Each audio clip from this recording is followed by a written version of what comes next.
রিপোর্টের পড়ে যেটুকু আমার মনে হচ্ছে 4 এবং 5 নম্বর পয়েন্ট যেটা বলতে চাইছে সেটা হচ্ছে যে এই অভিযোগ আমরা শুরুতেও করেছিলাম, ওই ম্যাট্রেস এবং উডেন যে যার উপর ডেড বডি বা যার উপর শরীর ছিল সেই জায়গাতে কোনো ফাইটিং বা স্ট্রাগলের মার্ক বা চিহ্ন কোনো পাওয়া যাচ্ছে না। ম্যাট্রেস কেন একদম নর্মাল ম্যাট্রেসের মতন কিভাবে থাকতে পারে? তাহলে এই প্রশ্ন এই সেন্ট্রাল ফরেনসিক সায়েন্স ল্যাবরেটরি টিমের পক্ষ থেকেও উঠে এসছে এবং তারা বলছে যে ইনসাইড দ্য সেমিনার রুম আর কোনো তারা এইরকম কোনো জিনিস দেখতে পায়নি, ফাইটিং বা স্ট্রাগলের কোনো সাইন। এবং 5 নম্বর পয়েন্টে লিখছে there is less possibility that someone can enter into the seminar hall unnoticed for committing offence, যেখানে 24/7 কাজকর্ম হয়, তাহলে সেই জায়গা থেকে ঢুকতে পারার সম্ভাবনার জায়গা কারো ওখানে আননোটিস অবস্থায় ঢোকার সম্ভাবনা খুবই কম। তাহলে এই দুটো ঘটনাকে যদি পাশাপাশি দেখি, এই রিপোর্টকে যদি আমি দেখি সত্য বলে মনে করি, তাহলে কনক্লুশন এটাই আসছে যে তাহলে প্লেস অফ অকারেন্স কি আদৌ সেমিনার রুম? প্রথম 3টের সময় নাকি একজন আমার মেয়ের কাছে গেছিল, সে নাকি দেখেছিল আমার মেয়ে লাল চাদর গায়ে দিয়ে ঘুমাচ্ছে। পরে একজন ফটো দেখেছে সে নীল চাদর গায়ে দেওয়া। আমরা যখন দেখেছি তখন দেখেছি সে সবুজ চাদর গায়ে দেওয়া, কিন্তু যখন নীল চাদর গায়ে দেওয়া তখন তার ওই বেড থেকে পা অনেকটা দূরে, এই ফটোটাও আমরা দেখেছি। এবং আমরা যখন দেখেছি তখন পাগুলো সামনে একদম পুরো সাজিয়ে গুছানো, ওটা পুরো বোঝা যাচ্ছে যে কেউ সাজিয়ে গুছিয়ে একদম পুরো দেখিয়েছে আমাদের।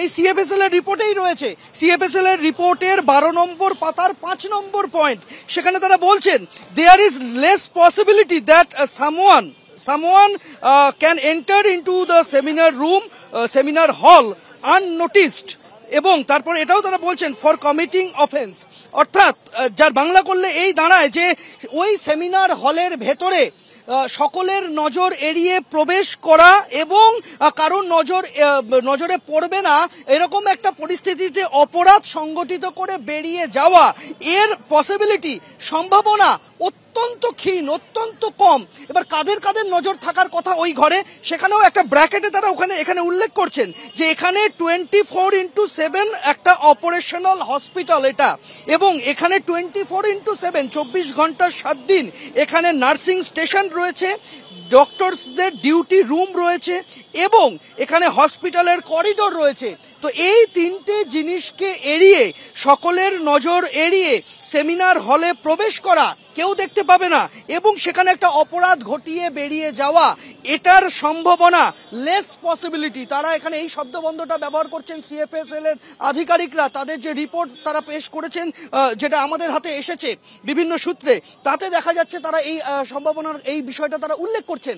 অর্থাৎ যে সেমিনার হলে দেহ মিলল, সেই সেমিনার হলে যাওয়ার যে পথ রয়েছে সেই পথগুলো নার্সিং স্টেশন ছুঁয়ে, ডক্টরদের ডিউটি রুম বলে যেটা পরিচিত রয়েছে সেই অংশ ছুঁয়ে যেতে হয়, করিডোর দিয়ে যেতে হয়, অনেকের সামনে দিয়ে যেতে হয়। যদি রাতের বেলাও যেতে হয় তাহলেও কিন্তু অনেকের সামনে দিয়ে যেতে হবে, কেননা নার্সরা সারা রাত ডিউটি করেন সেখানে বসে, অন্তত 5 জন nurse at a time duty করেন, সেটা এই সিএফএসএল এর রিপোর্টেই উল্লেখ করা রয়েছে।